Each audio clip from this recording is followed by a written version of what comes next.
జల్లి software job కొడదామనుకుంటురా? అయితే వీక్యూబ్ లో ట్రైనింగ్ తీసుకొని మంచి జాబ్ కొట్టేయురి. రేవంత్ రెడ్డి నువ్వు ఎవరు నిర్వహించము అన్నా, ఎవరు ఏ రాష్ట్రం కూడా అడ్డాల పోటీలు నిర్వహించము అన్నారు. ఎవరు మాట్లాడుతున్నారు అడ్డాల పోటీలు ఈ రాష్ట్రానికి తెచ్చి ప్రపంచం రాష్ట్ర పరువు తీసిన రేవంత్ రెడ్డి.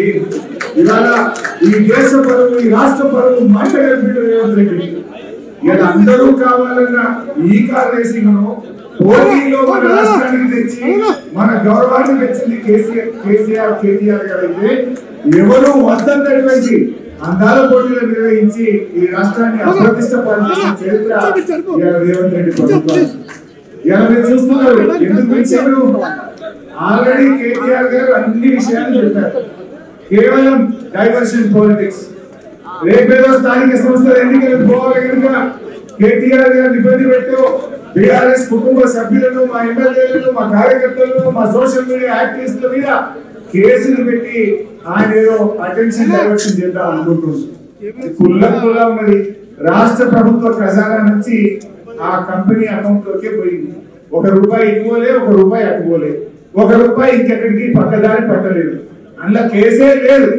కేవలం ఏంటంటే ఏదో రకంగా ప్రజల్ని మభ్యపెట్టాలని చిల్లర రాజకీయాలు పాల్పడుతున్నారు. ఎంత దుర్మార్గంగా తయారైపోయిందంటే తుమ్మితే కేసే, దగ్గితే కేసే, పిచ్చితే కూడా కేసే పెట్టాలి. ఇంత చిల్లర రాజకీయాలు చేస్తున్నారు. అరే నువ్వు చేసిన తప్పులను ఎత్తి చూపితే, నువ్వు నీ ప్రభుత్వం చేస్తున్న కమిషన్లు ఎత్తి చూపితే, నీ యొక్క అరాచకాలను ఎత్తి చూపితే, నీ లగచర్ల కేసులు ఎత్తి చూపు, లగచర్లలో గిరిజన రైతులకు బేడీ వేస్తే దాన్ని ప్రశ్నిస్తే ఇవాళ కేటీఆర్ గారి కేసులు పెట్టున్నావు. బిడ్డ నువ్వు ఎన్ని కేసులు పెట్టినా కేటీఆర్ గారు ఒక వ్యక్తి కాదు, ఆయన ఒక శక్తి అని లక్షలాది మంది బీఆర్ఎస్ కార్యకర్తలు, బీఆర్ఎస్ కుటుంబ సభ్యులు కేటీఆర్ ముట్టుకుంటే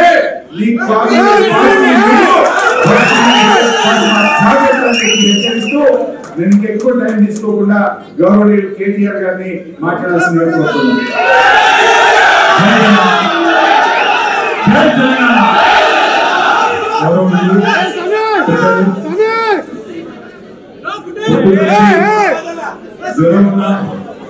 ఇక్కడ మరి మీ అందరికీ స్ఫూర్తినిస్తూ ఇక్కడే ఉంది పొద్దు నుంచి ఇప్పటిదాకా మీతోనే ఉన్న గౌరవనీయులైన మాజీ మంత్రివర్యులు పెద్దలు మా బావగారు, శాసన మండలిలో ప్రతిపక్ష నాయకులు పెద్దలు మాన్యులు నరసింహాచారి గారు, గౌరవనీయులైన ఎమ్మెల్యేలు, గౌరవనీయులైన ఎమ్మెల్సీలు, గౌరవ ఎంపీలు, అదేవిధంగా గౌరవనీయులైన వివిధ నియోజకవర్గాల ఇన్ఛార్జీలు, అదేవిధంగా ఈరోజు మరి చాలా చాలా ప్రాంతాల నుంచి తరలి వచ్చిన మా అన్నదమ్ములకు, మా ఆడబిడ్డలకు, సిరిసిల్ల నుంచి కూడా వచ్చిన హృదయపూర్వకంగా నమస్కారం. మా మీడియా మిత్రులకు కూడా కొంత అసౌకర్యం కలుగుతున్నా అప్పటి నుంచి పొద్దు నుంచి చాలా ఓపికగా ఉన్నందుకు మీడియా మిత్రులకు కూడా నమస్కారం, ధన్యవాదాలు. 4 కోట్ల మంది ముందు చర్చిద్దాం, ఎవరి తప్పో ఎవరిది ఒప్పో చర్చ పెట్టు అని అసెంబ్లీలో అడిగితే పారిపోయిండు రేవంత్ రెడ్డి. ఈ ఫార్ములా ఈ కార్ రేసింగ్ మీద నేనేదో తప్పు చేసిన అంటున్నావు కదా, కేసీఆర్ ప్రభుత్వం ఏదో తప్పు చేసింది అంటున్నావు కదా, దమ్ముంటే అసెంబ్లీలో చర్చ పెట్టు అని అసెంబ్లీలో కూడా పట్టుబట్టినాం, పారిపోయింది. 4 కోట్ల మందిని ఎందుకయ్యా 4 కోట్ల మంది ముందు మాట్లాడదామంటే పారిపోయింది. పోనీ ఇట్లా కాదు, ఈ బదనాం క్యాంపెయిన్ ఇంకెన్ని రోజులు నడుపుతావు, ఈ దేశంలో ఏ రాజకీయ నాయకుడు అనే విధంగా నేను అంటున్నా, నువ్వు ముందుకు రా, నేను తప్పు చేయలేదు, నిజాయితీకి ధైర్యం ఎక్కువ కాబట్టి అవసరమైతే లైట్ డిటెక్టర్ పరీక్ష తీసుకుంటా, నువ్వు కూడా రా. పక్కనేడు పారిపోయింది. అయినా మళ్ళా ఈరోజు పిలిస్తే మళ్ళా పోయినాం. ఎందుకంటే చట్టాన్ని గౌరవించే వ్యక్తులుగా, న్యాయస్థానాల మీద నమ్మకం ఉన్న వ్యక్తులుగా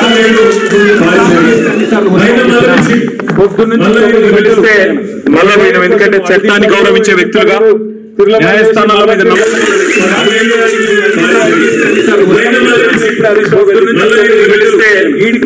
ఎందుకంటే చట్టాన్ని గౌరవించే వ్యక్తులుగా న్యాయస్థానాల మీద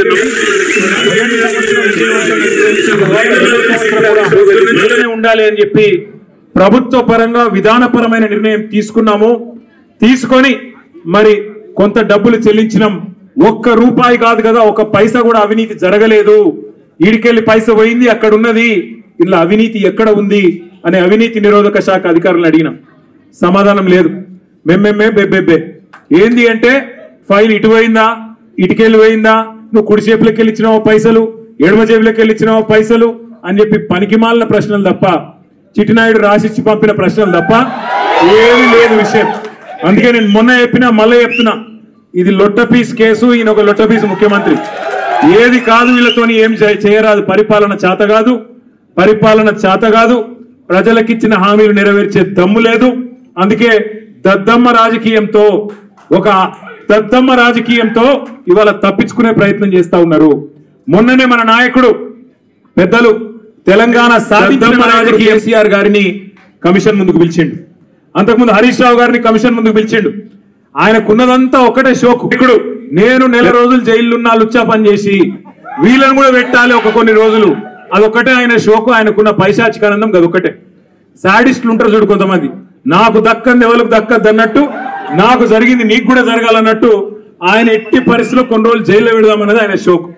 అందుకే నేను ఇలా అధికారులకు కూడా చెప్పిన, మీకు పైకి వెళ్ళి రావచ్చు ఆదేశాలు, ఇప్పటికే దబ్బన వస్తే పెడితే పెట్టుకోర్ర పోయి ఏముంది, మీరు పంపితే కూడా 15 రోజులు పోయేస్తా, ఏమున్నది, మంచిగా రెస్ట్ తీసుకొని వస్తా అని చెప్పిన. ఇప్పుడు కూడా మళ్ళీ చెప్తున్నా, తప్పు చేయలేదు, తలదించుకునే పని ఎంత మాత్రం చేయలేదు. తెలంగాణ ప్రతిష్టను పెంచే పని చేసినాం, తెలంగాణ ప్రతిష్టను ఆకాశం స్థాయికి తీసుకుపోయే పని చేసినాం తప్ప తప్పు చేయలేదు. అది కాళేశ్వరం ప్రాజెక్టు కావచ్చు, ఫార్ములా ఈ కావచ్చు, ప్రపంచంలోనే అతిపెద్ద లిఫ్ట్ ఇరిగేషన్ ప్రాజెక్టు కాళేశ్వరం. అందులో చేయని తప్పుకు ఇవాళ కేసీఆర్ గారిని, హరీష్ రావు గారిని పిలిచి వాళ్ళని అక్కడ ఇబ్బంది పెట్టే ప్రయత్నం, మన నాయకులు కార్యకర్తల ఆత్మస్థైర్యం దెబ్బతీసే ప్రయత్నం అక్కడ కమిషన్ ముందు. ఇక్కడ ఏసీబీ అని పెట్టి మరి ఇక్కడేదో జరిగిపోయిందని చెప్పి ఏ కరప్షన్ జరగని ఒక కేసులో యాంటీ కరప్షన్ బ్యూరోని ఇన్వాల్వ్ చేసి మా ఆర్ఎస్ ప్రవీణ్ అని చెప్పిండు, నా చరిత్రలో ఇంతకంటే తుపేల్ కేసును ఎప్పుడు చూడలే, 26 ఏళ్ళు ఐపీఎస్ అధికారిగా పనిచేసిన ఇంతకంటే తుపేల్ కేసు నా జీవితంలో చూడలేదని చెప్పి వారు కూడా చెప్పినారు. అంటే ఇట్లాంటి కేసులు పెట్టి ఏదో సాధిస్తాను రేవంత్ రెడ్డి గారు అనుకుంటున్నాడు. నేను రేవంత్ రెడ్డికి చెప్పేది ఒకటే, నా మీద ఇప్పటికే 14 కేసులు పెట్టినావు, ఇంకో 1400 కేసులు పెట్టుకో, అవసరమైతే జైల్లో పెట్టుకో, ఏమన్నా చేసుకో, భయపడేది లేదు.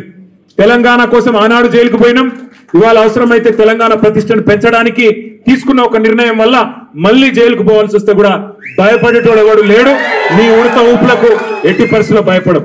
నేను మిమ్మల్ని అందరినీ కోరేది ఒకటే, ఇదేంటంటే డైలీ సీరియల్ లెక్క అయిపోయింది. ఎట్లా అంటే ఒకరోజు పిలుచుడు, కూర్చోబెట్టుడు, 9 గంటల ఆడ కూర్చోబెట్టి ఛాయ్ తాగిపించి ఏం చెప్తాం సార్, ఇక మాకు పైకి వెళ్ళే ఆదేశాలు ఉన్నాయి, ఏం చేయాలని పాపం వాళ్ళు కూడా ఇక ఏం చేయాలి తెలియక అడిగిందే అడుగుతాను.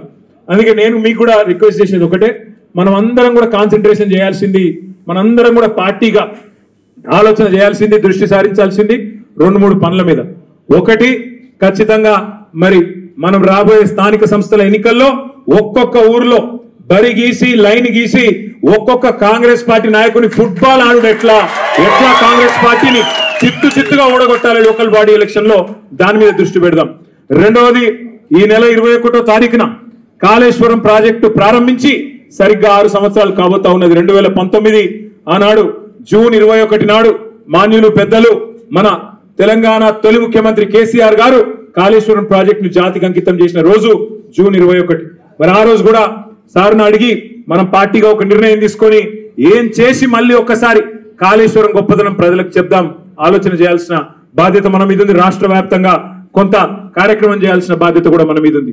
ఇక మనకు నోటీసులు వచ్చుడు, మనం పోవుడు, ఇవన్నీ కూడా రొటీనే, పాత చింతకాయ పచ్చడి. దీన్ని పట్టించుకోవాల్సిన అవసరం కానీ, దీని గురించి ఆందోళన పడాల్సిన అవసరం కానీ లేదు. పెడితే గిడితే 15 రోజులు జైల్లో పెడతాడు, పైశాచిక ఆనందం పొందుతాడు తప్ప వాడు పీకేది ఏమీ లేదు. లొట్టపీసు భయపడేటోడు ఎవడు లేడు. రేవంత్ రెడ్డి గుర్తుపెట్టుకో, నీలాగా లుచ్చా పనులు చేసి 50 లక్షల బ్యాగులతో దొరికిన దొంగలు ఎవరు మా పార్టీలో లేరు. నీలాగా లుచ్చా పనులు చేసి అడ్డదారిలో పదవులు కొనుక్కొని ముఖ్యమంత్రి అవుడు పిసిసి ప్రెసిడెంట్ అయ్యే లుచ్చా పనులు చేసినాడు ఎవడు కూడా లేడు. మన బాగా బాధపడ్డాడట రేవంత్ రెడ్డి. నేను హౌలా అన్నా, బాధపడ్డాడట. నేను అడుగుతున్నా ఒక్కటి, తెలంగాణ ముఖ్యమంత్రి అయ్యుండి జై తెలంగాణ అనకపోతే నేనేమనాలి? మరి ఏం పేరుతో పిలవాలి? తెలంగాణ ముఖ్యమంత్రి అయ్యుండి తెలంగాణ రాష్ట్రాన్ని ప్రతిరోజు కించపరిస్తే నేనేమని పిలవాలి? తెలంగాణ ముఖ్యమంత్రి అయ్యుండి తెలంగాణ రాష్ట్రాన్ని దివాలా తీసిన రాష్ట్రం అంటే ఏమనాలి? తెలంగాణ ముఖ్యమంత్రి అయ్యుండి ఢిల్లీకి పోతే నాకు అపాయింట్మెంట్ ఇస్తలేరు, దొంగను చూసినట్టు చూస్తున్నట్టు నేనేమనాలి? తెలంగాణ ముఖ్యమంత్రి అయ్యుండి చెప్పులు ఎత్తుకపోతాడేమో అని భయపడుతున్నారు అంటే ఏమనాలి నిన్ను? అందుకే ఇక నేను ఎక్కువ అనగాని మీరు అనకాడికి అన్నారు, కానీ అది కాదు, నాకు అర్థం కాదు. ఆడవాళ్ళు 9 గంటలు వాళ్ళు కూసబెట్టి మర్యాదలు చేసి వాళ్ళు పంపిస్తే మీరు 9 నిమిషాలని నాకు రక్తం వచ్చేట్టు చేసారు మొత్తం కాటు బిస్కెట్స్. అక్కడ పిసుకుడేమో కానీ ఇక్కడ పిసుకుడు ఎక్కువైపోయింది. కాబట్టి మీరు పొద్దున్న నుంచి చాలా ఓపికగా ఉన్నందుకు మీ అందరికీ గౌరవ ఎమ్మెల్యేలు, గౌరవ ఎమ్మెల్సీలు, గౌరవ ఎంపీలు అందరికీ హృదయపూర్వకంగా దండం. మీరు కూడా పేరు పేరు అందరికీ నమస్కారాలు.